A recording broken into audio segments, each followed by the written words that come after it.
you all to the Stimson Center. Thanks for joining us today.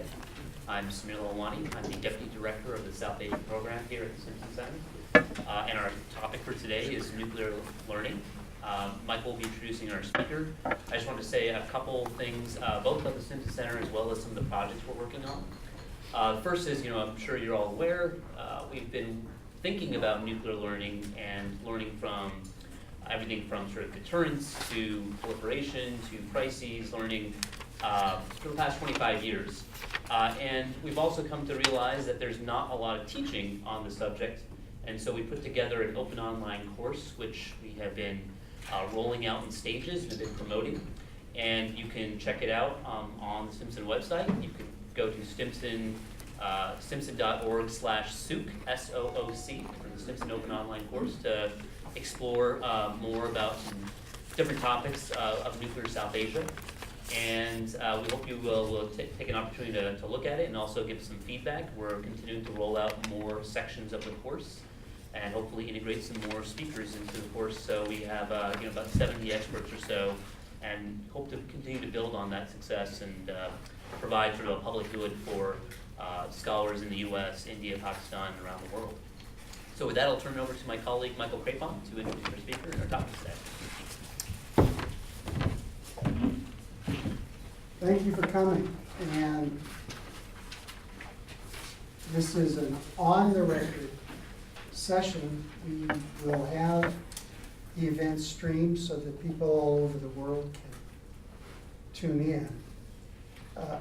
I want to stress that our speaker is presenting individual views. He's not presenting the views of the government of India. He's presenting the findings of the dissertation that he has very recently submitted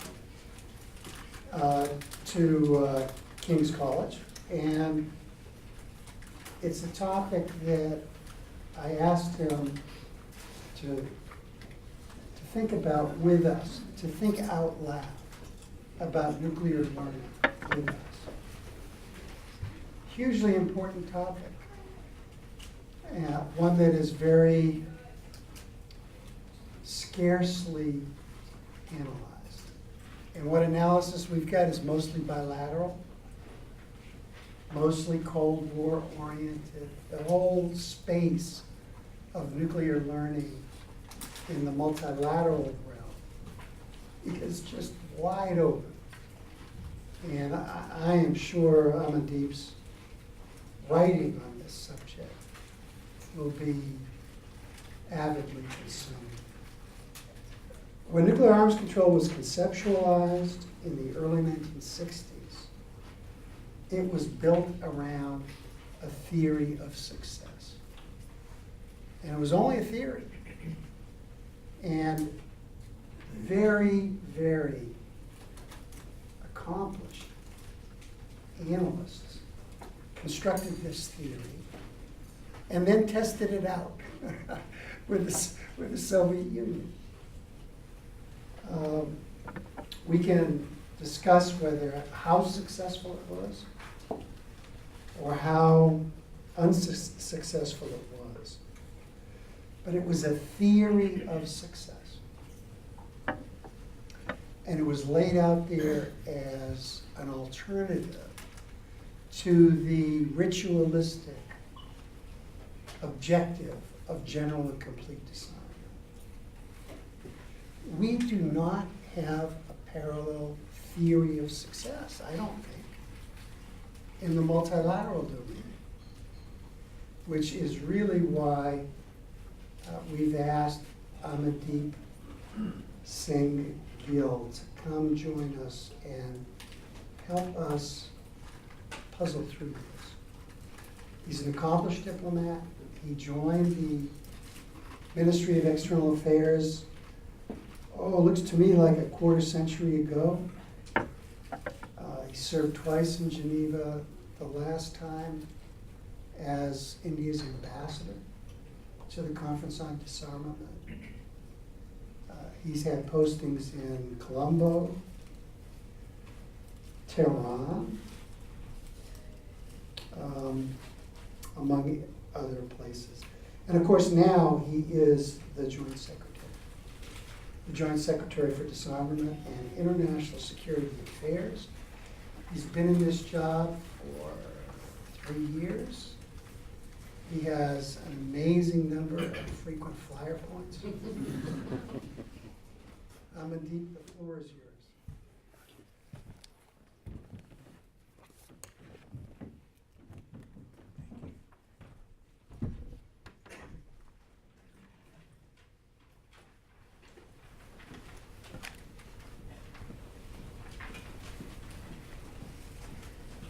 Thank you, Michael. Thank you for that warm introduction. Thank you, everyone, for coming.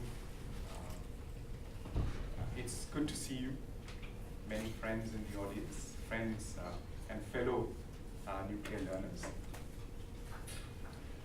Michael, I don't know if I have a theory of success, but I certainly want to talk about knowledge and learning, and not just in the nuclear arena, but in many other policy fields where we face complex challenges. To me, knowledge has an inherently dual character. One involved in apprehending reality, and the other involved in constantly shaping reality. And it's the second aspect of knowledge that interests me in this thesis, which has been submitted to King's College London. We all know that ideas shape the world, but how does that happen? And how does that happen in an n-player world? Not nationally, not bilaterally, two aspects of learning that have been studied quite well in the past, but multilaterally. And this is important today because the reality, and I'm speaking today of the nuclear reality, but you could say the same of trade, climate change, outer space, cyber, that no single country or no single dyad can drive knowledge construction. If we think back to the Chemical Weapons Convention, it was the Soviet-American understanding on the need to ban chemical weapons that led to the Chemical Weapons Convention. A few years later, the CTBT, again, more challenging, but essentially it started with a bilateral understanding on a new arms control regime. Today, if you look at multilateral knowledge construction, it is much more challenging. It is much more difficult to get buy-in for new ideas from newly emerged powers like China and India. And it's much more difficult to account for the interconnected nature of threats today. And this is not trivial pursuit, because if you look at the AQ Khan network that operated through countries such as Malaysia and UAE, not exactly the heavyweights of the nuclear order, the network ended up undermining nuclear security for a larger whole. So this is important. Getting multilateral learning today, getting buy-in from newly emerged powers is very important to address this interconnected nature of the threats that we face today. Personally speaking, this thesis has been an ideal platform for me to make sense of my own practice in nuclear negotiations across a variety of forums. In a sense, to bring anthropology into the history of nuclear issues.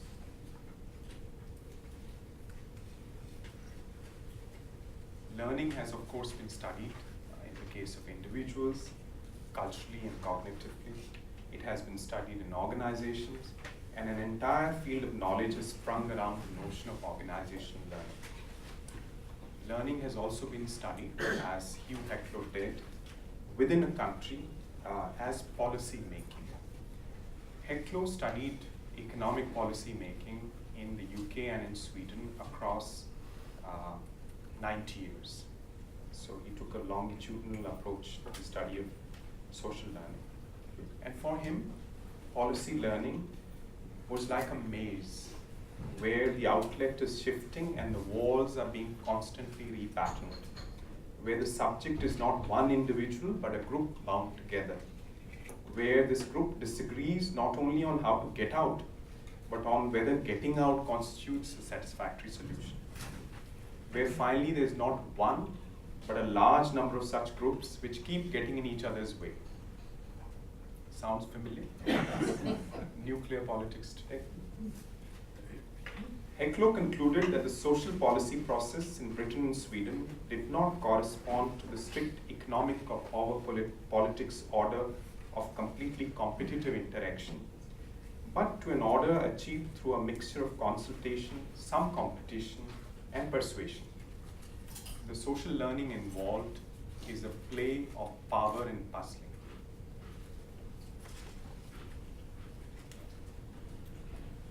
Learning has also been studied internationally. Michael mentioned its origins.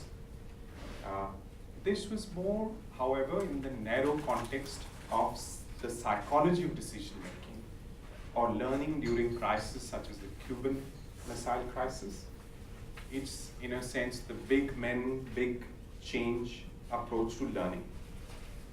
Learning has also been studied in the context of changes in and brought about by international organizations. The European Union has been a favorite forum of inquiry for the study of the impact of institutions and norms on state behavior. In the area of security studies, it was Joe Nye Jr., who in his 1987 article in International Security talked about nuclear learning in the bilateral context between the Soviet Union and the United States. He is the starting point for this thesis, but the approach I've taken differs fundamentally from earlier studies of learning. And the difference is that I have first tried to build a model, a conceptual model, that links individual learning to international learning. And that also provides for the role of power or persuasion as a driver for learning. And naturally, once you have a model, it needs to be tested. It needs to be tested using carefully selected qualitative case studies. But before we get to that, I want to give you a definition of nuclear learning. So this is the definition I've used in the thesis. And you would note that as a scholar, I take no position on the direction of learning. So whether it is South Africa's unlearning on nuclear weapons, or it is DPRK's current learning on nuclear weapons, within quotes, whether it is learning to live with the bomb, or learning to live without the bomb, or whether it's learning within the NPT track or outside, I take no position. It might be heresy in some parts of this town, but to the Vedic mind, it's all Shiva. Whether it's the nectar or the poison, you deal with it. And as a practitioner, at the end of the day, you also deal with nuclear weapons. They are there, so you go out and deal with them. Now, I mentioned earlier that you could use this definition in other fields. You could choose global trade negotiation in the WTO or climate change negotiation in the context of the UN Framework Convention. All of these areas, nuclear policy, climate change policy, trade policy, apart from being hugely important, are characterized by interdependence, uncertainty, entrenched knowledge legacies, strong contention, and shifting power equations. So, if you will, fluidity. And this complexity, this flux, this fluidity is the reason I've chosen the learning approach to study change. So if you are looking for a theory of success, a possible theoretical way to approach change in complex situations is to look at it not from a purely realist perspective, not from a neoliberal perspective, but from a learning perspective. And we will, as we go down this, into more detail in this presentation, you will see how this approach offers what I feel is a superior way of looking at change. Now, the first challenge that you come across when you are trying to develop a model of learning is theory building. And for me, it took the better part of 18 months to trudge through, to, in a sense, revisit my knowledge of organizational learning, pluck out insights from policy learning, from the fields of individual and organizational learning about the co-construction of knowledge, and then propose a learning-based conceptual framework for studying foreign policy change. Michael, you mentioned ritual. So this model draws upon the work of social anthropologists like Goffman and Harrison on ritual and social dramaturgy, of Berger, Luhmann, Habermas, and Foucault on the social construction of meaning, as well as the work of Diserto, Schatzky, and Neumann on the interplay of discourse and practice. And as a practitioner, and all of us are practitioners in different fields, whether it's journalism, non-proliferation, advocacy, diplomacy, there is a day-to-day aspect to policy. You get up in the morning, you have to put up a draft speech, you have to draft some talking points, you have to draw up the record of a meeting. So it's the practice of those things that is at the cutting edge of learning. And that has not been brought into a theoretical model so far. So my biggest challenge in this exercise was to bring together all these insights and come up with a model that corresponds to the reality of the practice of nuclear policy. Now, in a nutshell, we don't have much time, so I want to tell you about the model. So in this model, you can conceptualize knowledge as affecting action across 3 interlinked levels of learning in international relations. There is a public sphere, which is populated by policy or epistemic communities, Stimson, for example. There is a political sphere, which is dominated by domestic political aggregators and deciders, Senate hearings, parliamentary committee meetings, work within governments on deciding policy approaches, positions, etc. And then at the third level, there is a diplomatic sphere, which is dominated by international actors such as leaders or negotiators in international policy forums. And these forums, whether they are bilateral or multilateral, they constitute the diplomatic sphere, but they can also be seen as a stage for ritual or dialogue that incorporates and symbolically articulates learning in an iterative fashion. Each performance, you take the Nuclear Security Summit or a bilateral meeting between 2 nuclear actors. Each performance is merely a temporary and provisional resolution of power struggles. Both powering and puzzling, following Heckler, are going on simultaneously. And the discourse and practice of policy overlap. Nuclear weapons are the most theoretical construct you can ever find. Whereas in other cases, there might be some distinction between discourse and policy. Here, it is the stories that are the practice. So how you tell the stories of things nuclear is the practice of nuclear policy. And going back to the social anthropologists, the dramaturgy of social role playing, the theaters of knowledge and the theaters of practice overlap in nuclear policy. So as you practice, you build nuclear knowledge. So there's no distinction.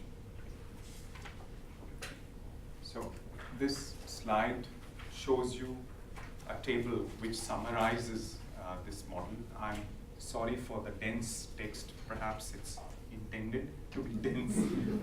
So these 3 levels, and I have characterized the nature of the learning process, the nature of the learner, and the characteristics of the process, the drivers, and the outcome. What happens to the learning at each level? How does it fit in with the others? And when you actually start to apply it to the case studies, for example, the discussion in the 50s and the 60s, the role played by each of the spheres, and how the three spheres actually got distinguished or became distinct in the United States with the Cambridge approach to arms control. Michael again mentioned that, the GCD arms control distinction. So that, in a sense, validates that you actually have these three spheres through which learning takes place. So this is like a spiral of learning. Knowledge spirals up into international forums, which are a stage for its recall. And each time you go through a particular iteration, there's a slight delta, there's a slight tweaking of the state of knowledge. Ideas flow through the stage of intuition to interpretation, then they get integrated in groups and organization, and then they get institutionalized. And you shift from dialogue to dialogue and discourse to discourse and practice. As the ideas become institutionalized, they start to get practiced. And then with each practice, you go back and start all over again. So each time, as the learner looks at an uncertain future, uptakes knowledge from the past and practices it in the present, there is a slight tweaking because you're not sure whether it's going to work or not. And this diplomats know intuitively. You go into a meeting, you go with preparation, you have your talking points, you have your briefs. But the other guy, and especially when it is 50 other guys or 180 other people, they have also come with their own ideas, their own knowledge base. And in that contention, your discourse starts to shift. And that is the essence of learning, whether it is nuclear learning or any other learning. In a sense, the talk walks and the walk talks. That is what these forums do in terms of knowledge construction. We are in an epistemic community, and the role of epistemic communities in learning is essential. And we'll see that when we come to a discussion of the case study on the Nuclear Security Summit. In the old days, in Roman times, they used to be an epistemic community of ritual priests. They were called fetiales, and they used to go ahead in processions to non-Roman territory. And their job was to tell stories. So before you would have the Roman Empire expand into a new area, the ritual priests would go in and tell stories, and they would connect the local stories to the imperial stories and shift discourse, which would lead to a shift in action. So in these learning forums, populated by communities of practice, you see that in daily interaction of states or even episodic interaction of states, the management of those interactions is in the hands of those epistemic communities. Nuclear policy diplomats or NGOs who work with them or on the margins of the meetings. And many of these practitioners are answerable to domestic institutions and leaders, so they are amenable to pressure or power. And leaders in countries, they bridge these various communities. They bring together, there is a nuclear energy community, there's a non-proliferation community, there's an intelligence community. So the leaders bridge those various communities. And performances by these communities are propelled by habit, power, and new ideas. And these new ideas are successful when they infect and modify stories about how things are done in a particular field. And then international outcomes feed back into state positions, completing the learning loop.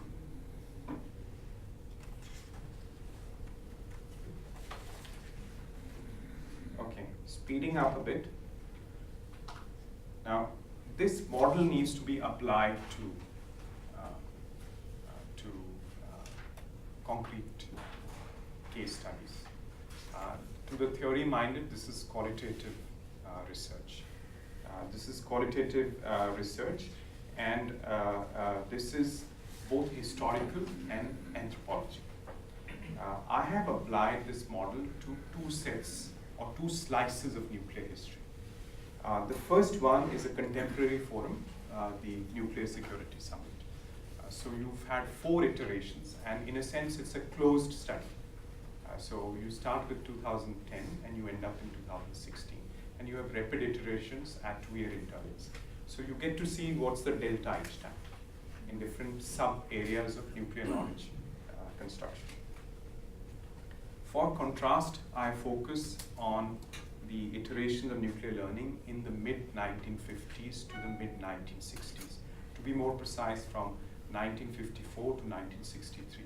Just before the learning track shifted from GCD to arms control, to non-dissemination, or what was later called non-proliferation. And within this, there are 3 subunits. One is the subcommittee of the Disarmament Commission, or the London talks in 1953, autumn 1953 to 1955, with the Soviet Union, US, UK, and France. And then on to the 10-nation Disarmament Committee, and finally the 18-nation Disarmament Committee, which is the predecessor of today's conference on disarmament, the much maligned CD in Geneva. Now, if the idea under construction in the NSS was nuclear security, the idea being debated in London and Geneva 60 years ago was comprehensive disarmament, a total ban, so to speak. And this slice of history from the first nuclear age is becoming surprisingly contemporary. Just a few days back, a resolution was passed in New York proposing a negotiation on a conference to ban nuclear weapons in 2017. So we are, in a sense, going back to an earlier idea in time. So in my thesis, each of these case studies, the empirical examination of the evidence, is preceded by history of the idea. Because you need to see what is the knowledge base from which you are uptaking new ideas. So I have tried to delineate the S over which there is a delta S. So the idea of comprehensive disarmament and the idea of nuclear security from, say, the 1960s to 2009. And then you see what happens to that idea in the practice of the NSS. So this historical survey also took the better part of 18 months or some, and built on my earlier review on nuclear history. And needless to say, this sets the stage for the future application of the learning paradigm to the writing of nuclear history. You know, whether it is the history of NSS or it is the history of national or bilateral learning. How did France learn to be in the NPT? What did the US and India learn when they set out to do the civil nuclear understanding? Okay, moving on. So that's a picture from the 2014 NSS, and that's President Obama. So again, just very quickly on the methodology part of it, because you needed to match these forums for certain basic characteristics, the membership, the diversity of that membership, the presence of essential stakeholders, the involvement of leaders. We can think back to the Eisenhower-Bulganin exchange of letters, the Kennedy-Khrushchev exchange of letters in the 50s and the 60s. So leaders' involvement at that time, and President Obama's lead in the NSS, and the outreach he did, the letters he wrote each time before every summit to his counterparts. This is something similar to multiple experiments in quantitative science. So you needed to go through these iterations to get the empirical examination right. And when I went through the evidence, I did that in two sweeps. The first sweep was internal to the case study. So that allowed some first order ideas, conclusions to emerge. And the second order sweep was across the forums. And that allowed the larger narratives to emerge. So in a sense, this is building theory grounded in practice. You start with a conceptual model, you test it against two forums, different contexts, so you can adjust for context, and going through rapid iterations, and then you tweak the model as you start your second order analysis. In terms of the challenges I faced in the methodology was finding fresh empirical evidence from the first case study, 1950s and 60s. So there a couple of interviews proved to be very helpful, some new autobiographical evidence. The second challenge was dealing with my own role as a participant observer in the NSS process. So that posed some unique ethical challenges to the Games Ethics Committee. So I had to start each interview, each interaction by saying, beware, the information you give me, I may use it as an Indian diplomat. So that was, in a sense, the challenge there was not to be anecdotal, but to be reflective and being in a world but not of it. And that's something that anthropologists are used to. So to give you an example, the classic Clifford Geertz notes on a Balinese cockfight. So he lived in a Balinese village and he wrote this masterly piece on what a cockfight tells you about the Balinese society.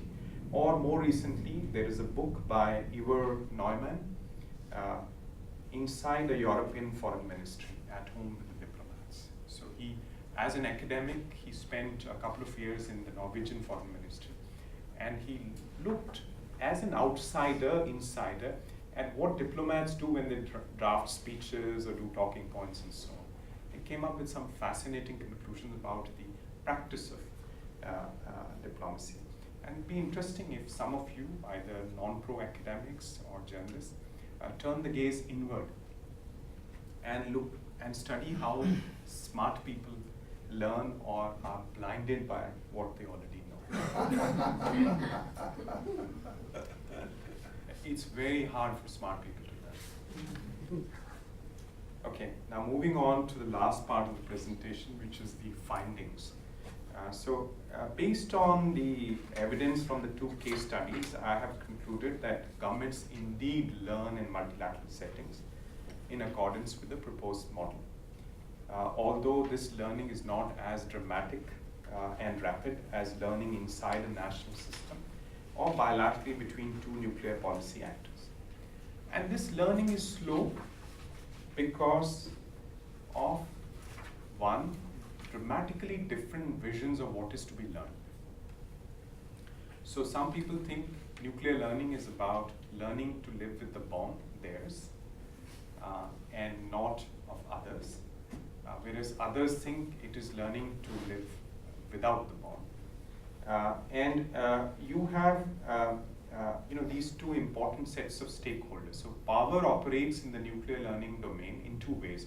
One is this axis between the haves and the have-nots, and the other is the power differentials amongst the haves, where you have different notions and legacies of mistrust about if it is not a search for security advantage, it's perhaps a search for commercial advantage. It's one of the things that comes out clearly when you look at the discussion within the NSS on radiological security issues, on the shift away from HEU and so on. The next conclusion that I've drawn is that nuclear security has emerged as a distinct area of knowledge construction. And despite overlap with the broader area of nuclear control and non-proliferation, it has precipitated out in stages from that broader notion with the collapse of the Soviet Union and the 9/11 attacks. So this adds a sixth area of nuclear knowledge to the 5 areas co-constructed during the Cold War, namely 1, destructive effects of nuclear weapons, 2, command and control, 3rd, non-proliferation, 4, arms race stability or arms control, and 5th, deterrence force structures. A couple of other areas of nuclear knowledge are under construction. One is restrictions on use, and the other is reframing of nuclear disarmament. I mentioned this attempt at a ban negotiation, which is a throwback to the discussion on the GCD in the first nuclear age, and a time when, for example, the Soviet Union said we need to have a ban even without verification and elimination. So let's start with the ban first. We'll talk about those other things later.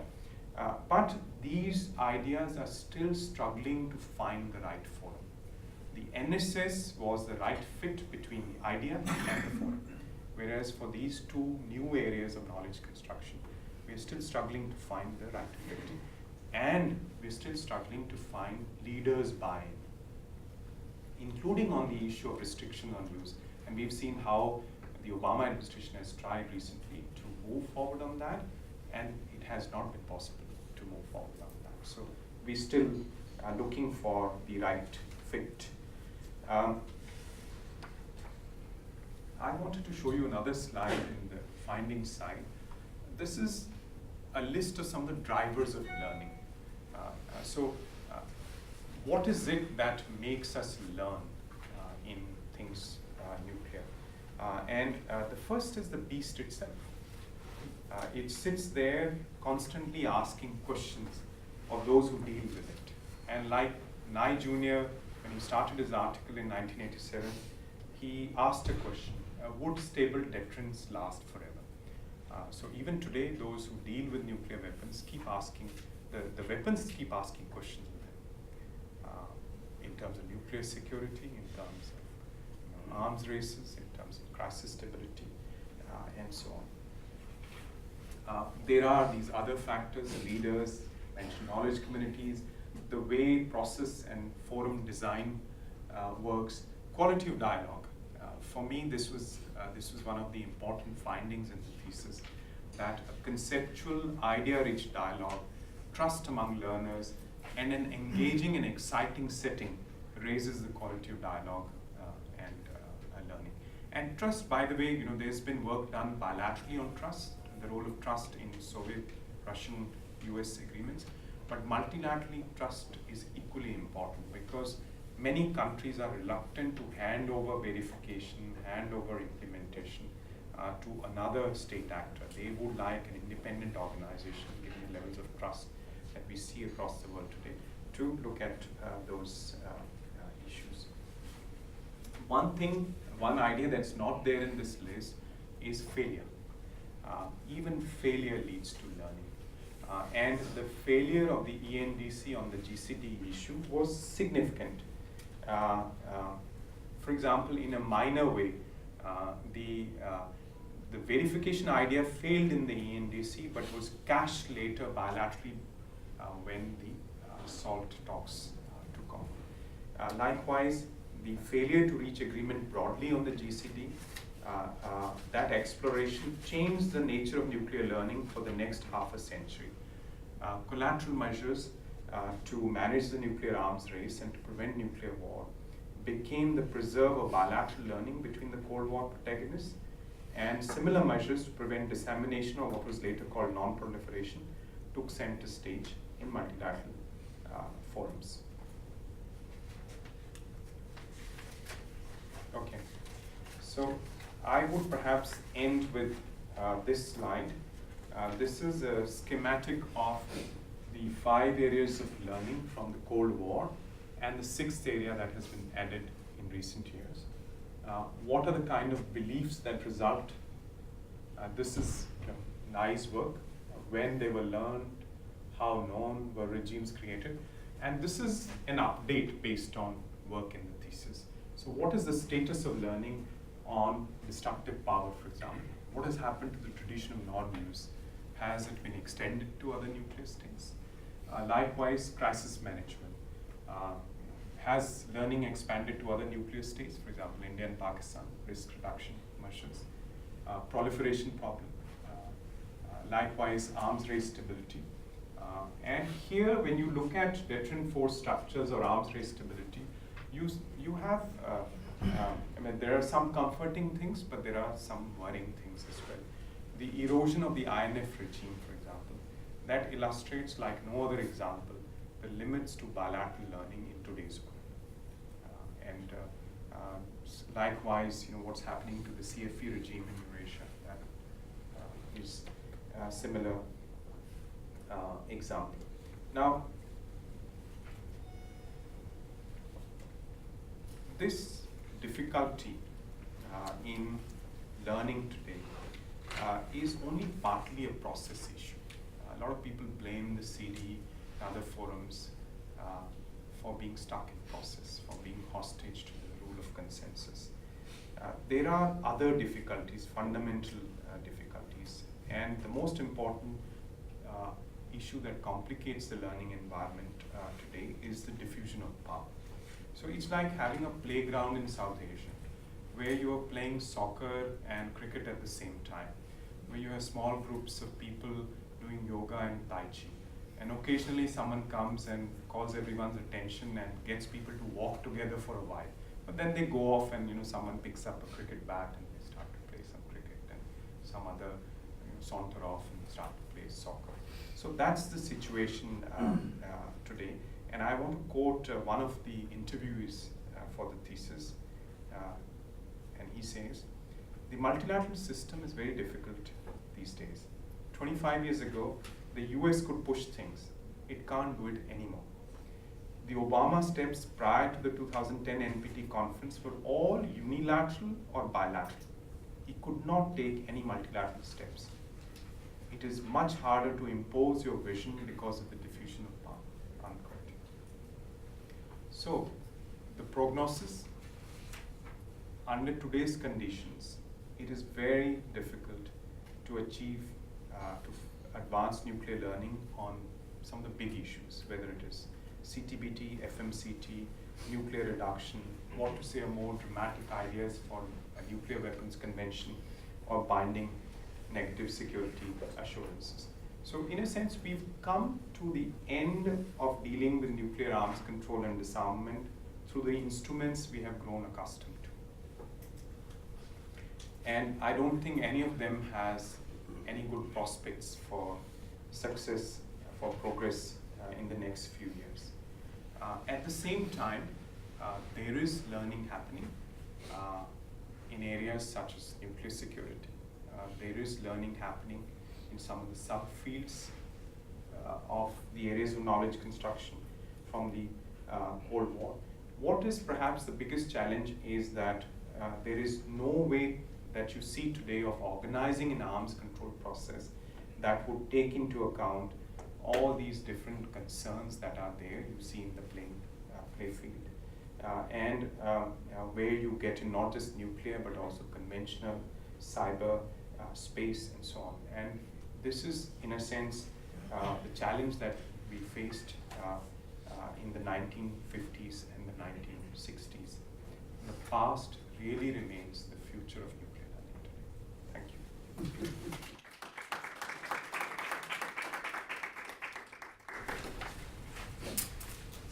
Amandeep, come join me.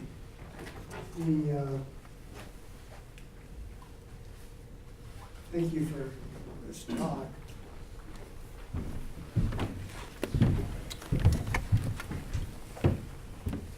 Now that was time well spent.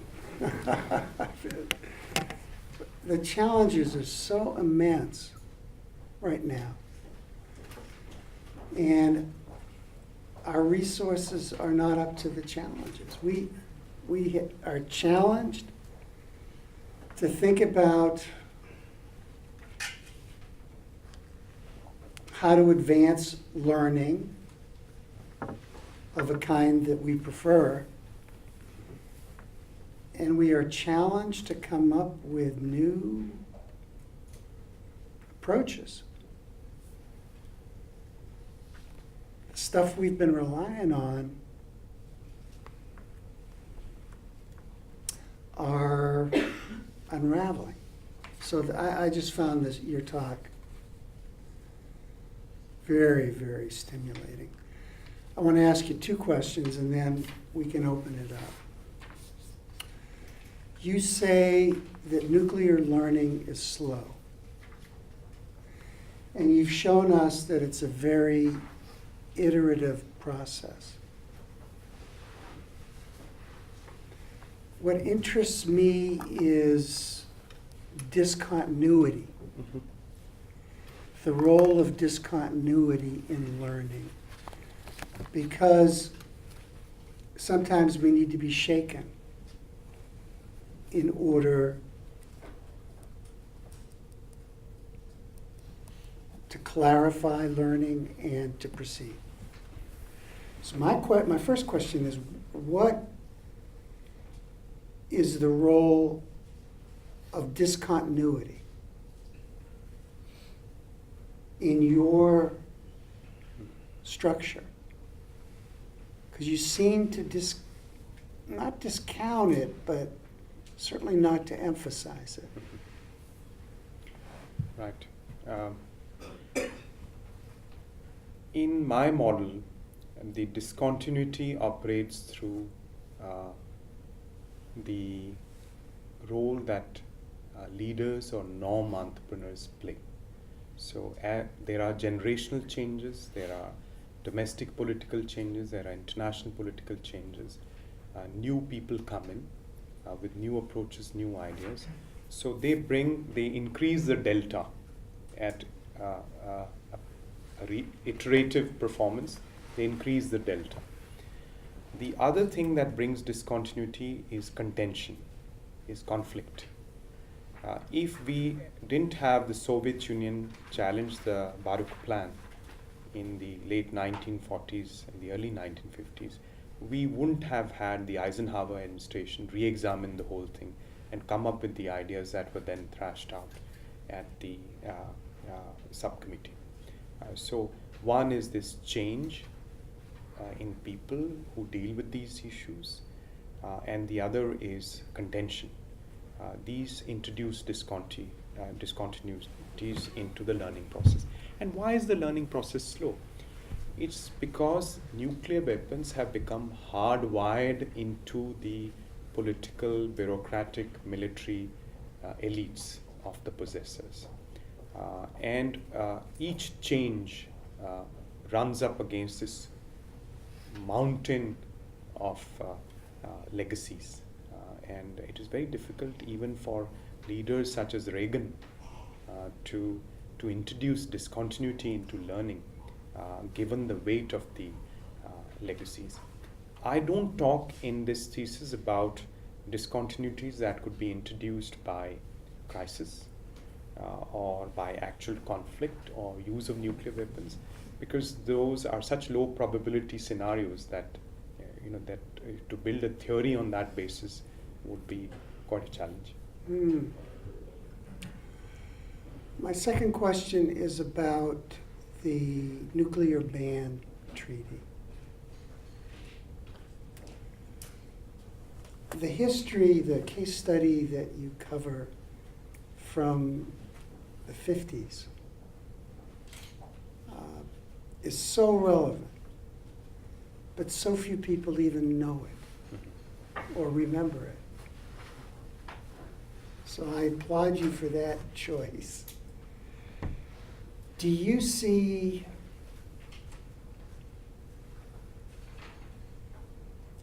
this initiative, which has significant support,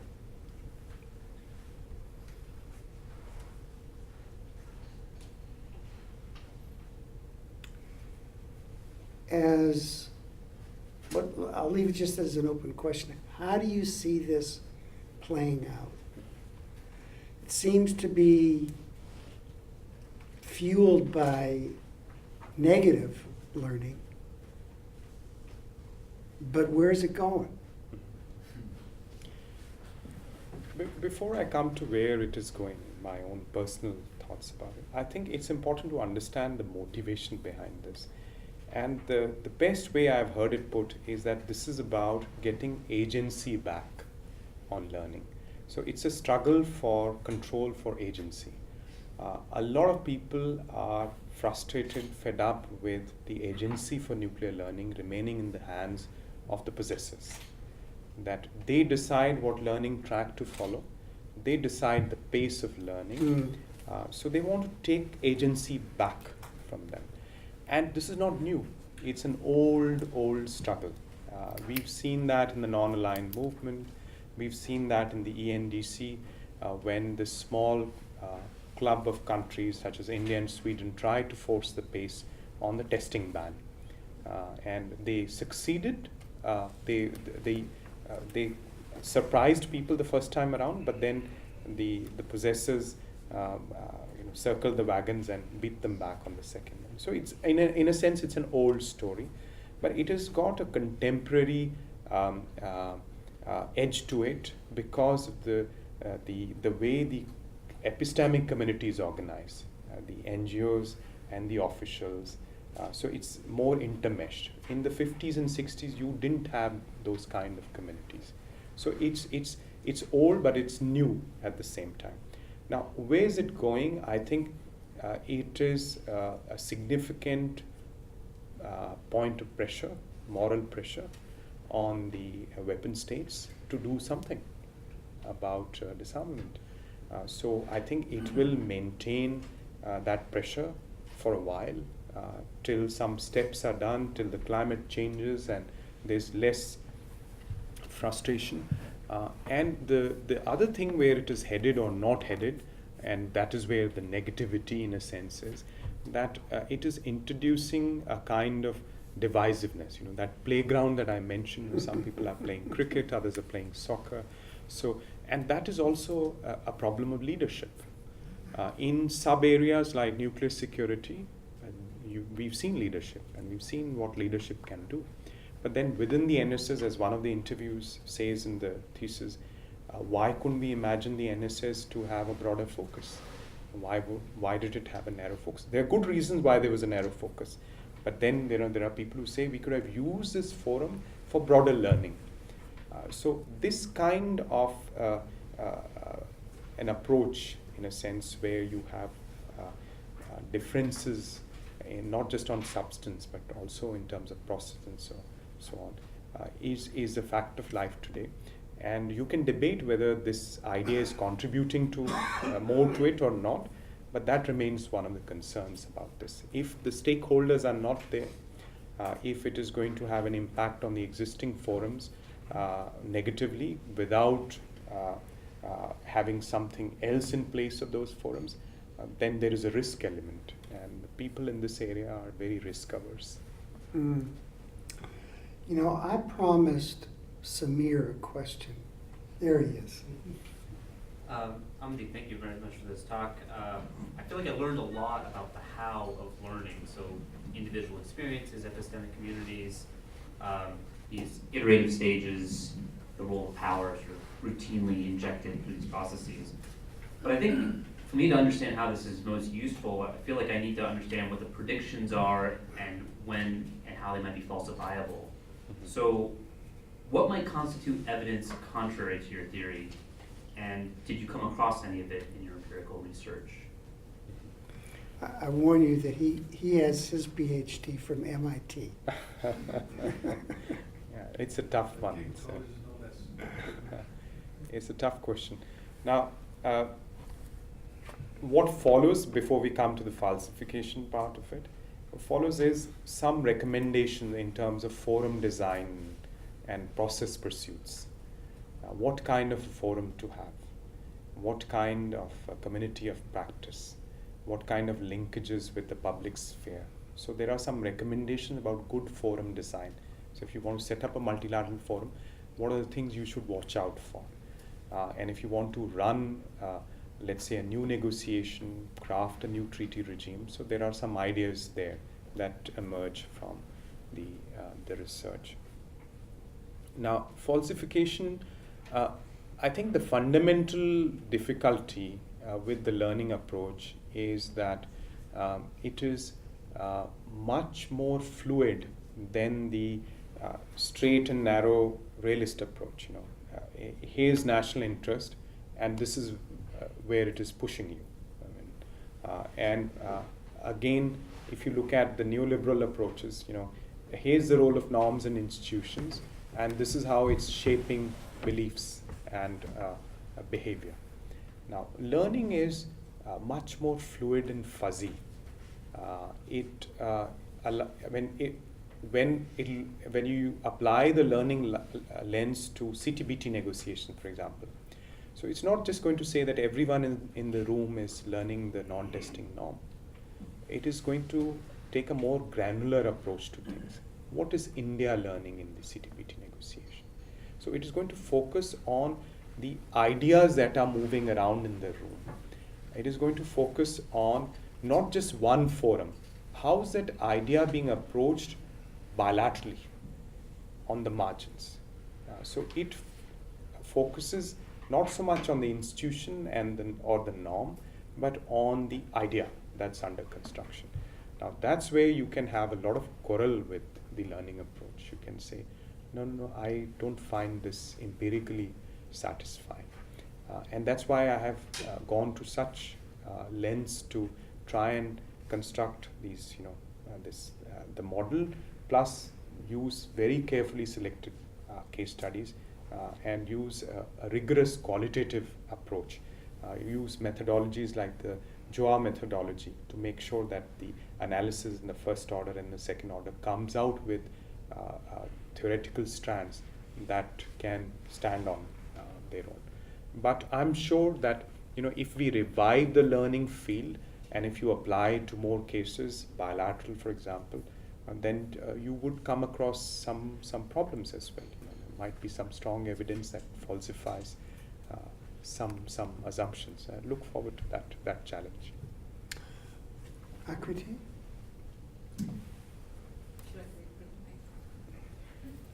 And Sean's coming. Thank you so much for this illuminating talk. I was wondering, you said in the learning loop, the structure that you were talking about, that you apply past learning to current practice. But if you're working on an issue where no past learning exists, then what do you do? The area that we are working in, these are socially constructed notions.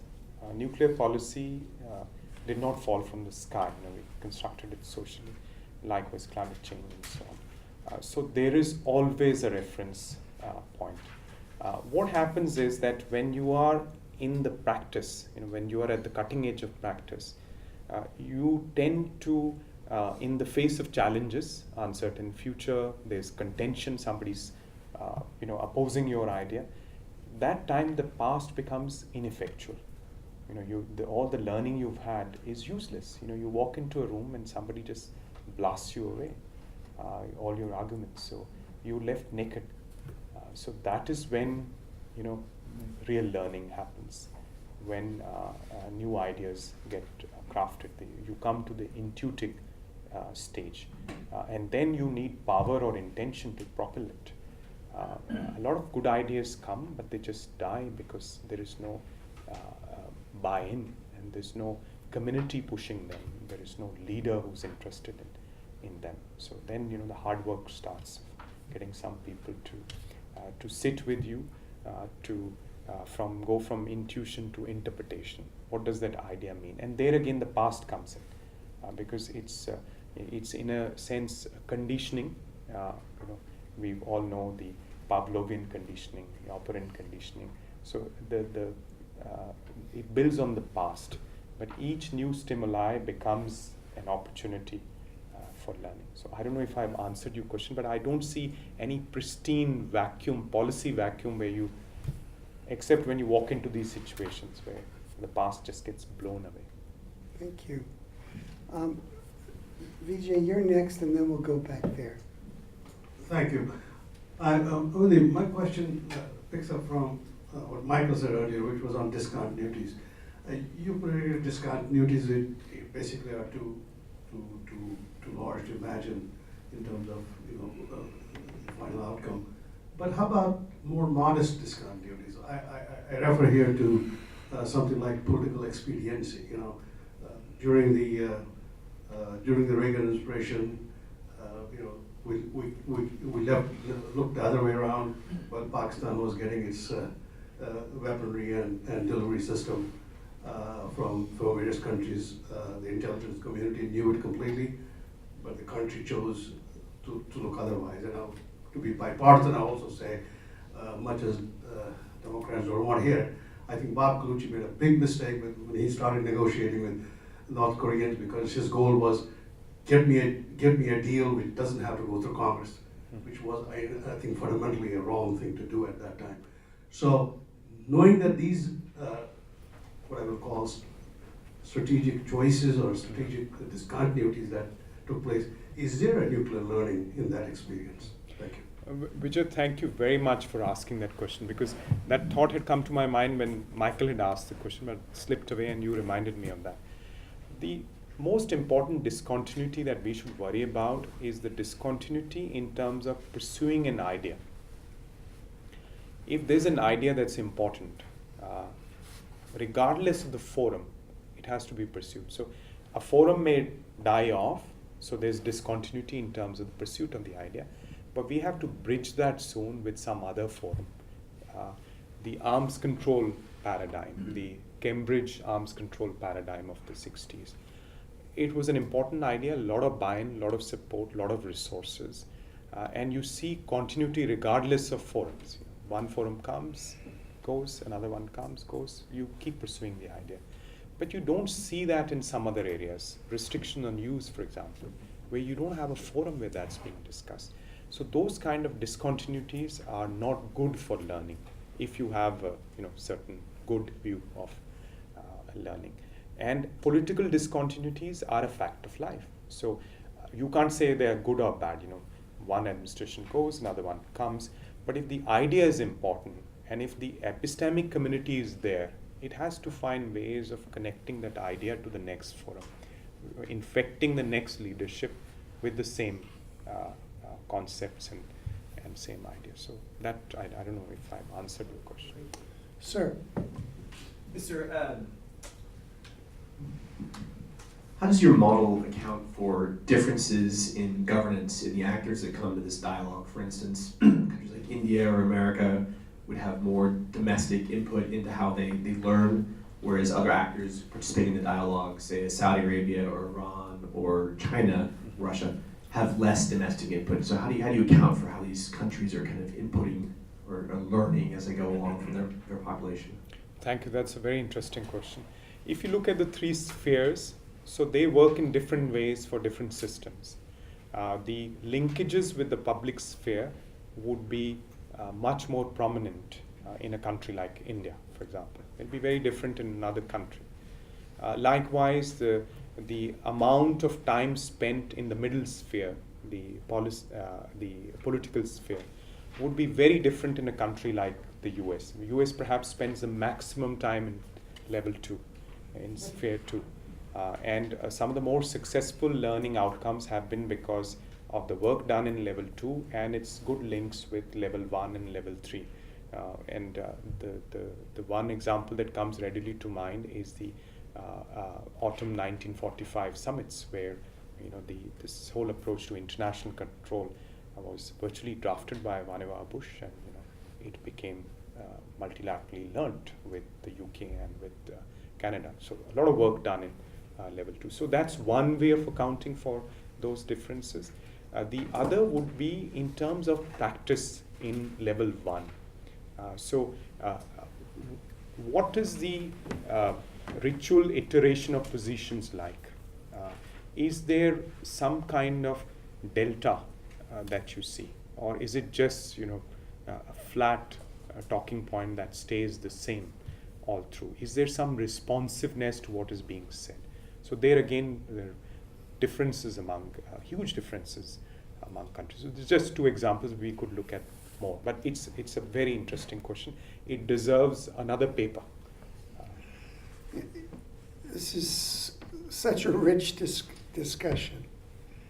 My mind is flashing backwards and forwards as I hear you speak. So the amount of nuclear learning in after April 1945 was just immense. And because there was a blank page. Things we thought we knew about power and strategy and the application of power were blown up by this Right. mushroom cloud. And which brings me forward, and then all the learning that happened after that. Accretion, and we'll apply it over here. This is kind of new. We'll keep applying it in the same old ways for these topics. Discontinuity. It seems to me the biggest discontinuity and the biggest prod or shock about nuclear learning would be what we never want to see happen again. Another mushroom cloud Right. on a battlefield. So I want you to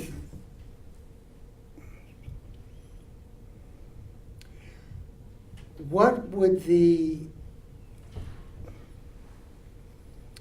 advent of another nuclear mushroom cloud do to your model? You have this first area of nuclear knowledge, which is the destructive effects of nuclear weapons. So in that area, governments have learned that these are not weapons to be used. They have certain consequences. So if there were to be another use, then that would mean that learning in that area has failed. And you would have to go back to examining why that has failed. And here again, this discontinuity in terms of discussions is very, very important, because you don't have a forum today where restrictions on use are being discussed. There are resolutions being passed in the UN General Assembly, but there is no structured discussion on this issue anywhere. We've had a discussion on nuclear security, very structured discussion. We've had areas of practice come up over these 4 iterations. So learning has deepened, learning has spread, new countries have bought into this concept, but there's no discussion today on a restriction on use. In fact, the possessors are on very different pages on their approach to nuclear use. So this is a huge, huge risk, and that is something that all the smart people who think about nuclear issues need to put their minds to. But as you say, smart people don't learn very well. Yes. Yeah. They sometimes need to be joined by less smart people. KP, you want to go first, and then right in front of you. You referred in passing to the meeting in New York a few days ago, the elimination of nuclear weapons. Realistically, what are the chances of achieving that objective within the deadline that is being projected?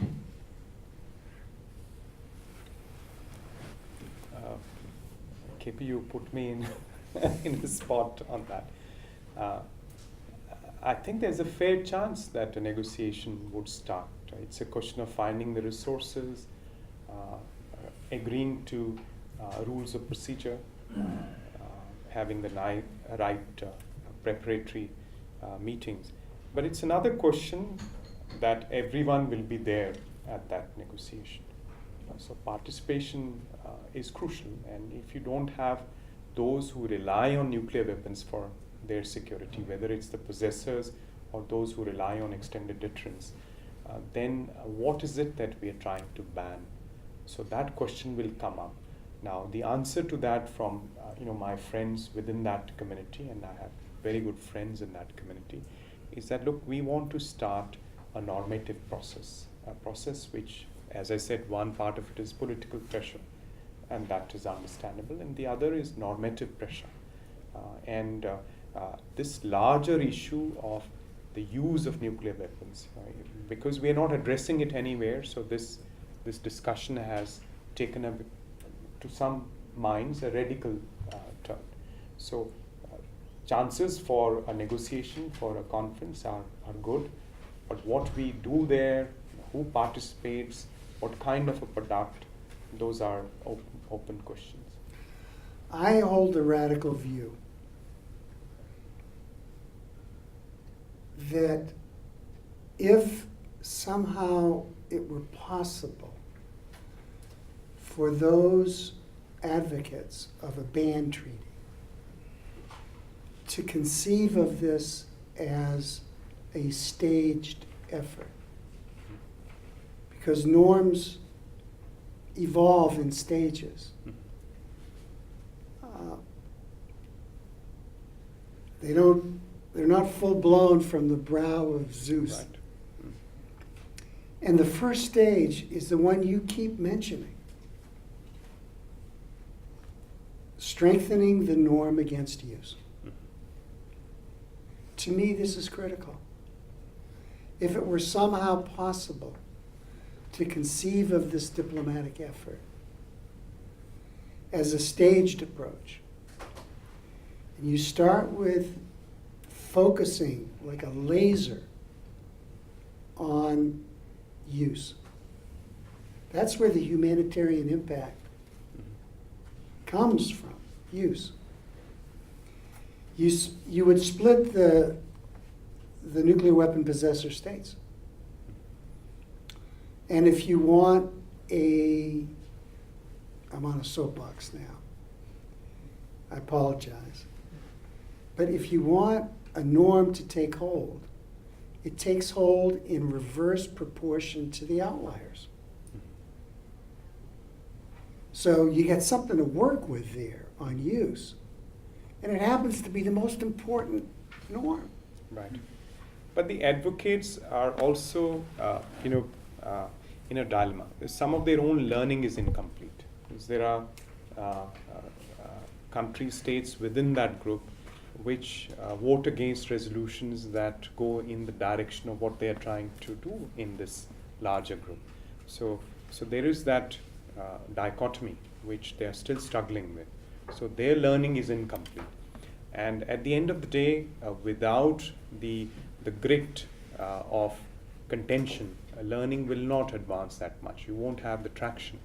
And you need that grit because you need to have countries such as those who rely on external deterrence. What are their views? They have some security concerns. So you need to have that kind of a dialogue. If you have just a like-minded community in which everyone is agreed, then what are we learning? So we've already learned everything. So that I think this is going to be the main challenge for them to have that kind of participation in which there's some contention. If you going to this example of the 18-nation disarmament committee, if you had just the old bipolar geometry of 4 Western powers, 4 Soviet bloc powers, the kind of rich agenda we saw in those 2 years, we wouldn't have seen that because these new actors came in. They had different thoughts. They created some excitement, some contention. Sir, did you have a question? Yes, I'm Russell King. It's my impression that maybe India and the United States have some different perceptions regarding Iran and Pakistan. I think the United States considers Iran the bigger threat, and India, I believe, considers Pakistan possibly the bigger threat. I know there was a publication called on Normal Nuclear Pakistan. I don't think India would like that necessarily much, and I don't think we'd ever have a normal nuclear Iran publication. And Russia and China have influence over these 3 countries. Can you tell me a little bit about the dynamic? And I know also, of course, India, the Bombay bombings, I think that was attributed to the ISI, so that's part of the conflict that India has with Pakistan. What do you think of normal nuclear Pakistan or normal nuclear Iran or normal nuclear India? Now this would need another seminar. Dissertation. Yeah, but just very briefly, I think in terms of what we are discussing today, you have a new nuclear age in which you have, in a sense, nuclear weapons are more present in the Asian hemisphere than they are in the Western hemisphere, and they are more enmeshed with politics, Asian politics, with other security issues. You mentioned terrorism. You could add cyber and space issues, maritime security issues. So it's a much more complex security environment in which nuclear weapons are present. So the challenge is such that countries such as India and the United States have to work together. And perhaps I would disagree with you that India and the US differ on approaches to Iran and to Pakistan.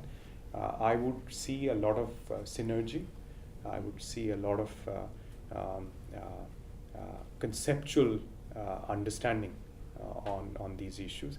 And frankly, in some of the forums as well, there's not just conceptual understanding, but there's also practical understanding. Latest example being the missile technology control regime, where we discuss missile threats, proliferation threats involving DPRK, Pakistan, other countries. It's time for us to close, because I know you have a ferocious schedule while you're in DC. I want to close by saying that you are the best advertisement to nuclear learning. Because your breadth and your depth are exceptional. Still have a lot to learn. Well, that's why, part of the reason why you're so wise, to acknowledge that. And it's something that we in the NGO community really have to take to heart. We think we know all the answers. And when we keep repeating ourselves, people stop listening. Or we have less and less impact unless we are capable of learning too. But thank you for taking time out of your schedule. I know you have a lot to do here. We're grateful that you came to the Stimson Center. Always a pleasure. Congratulations in advance for the defense of this dissertation. Please join me.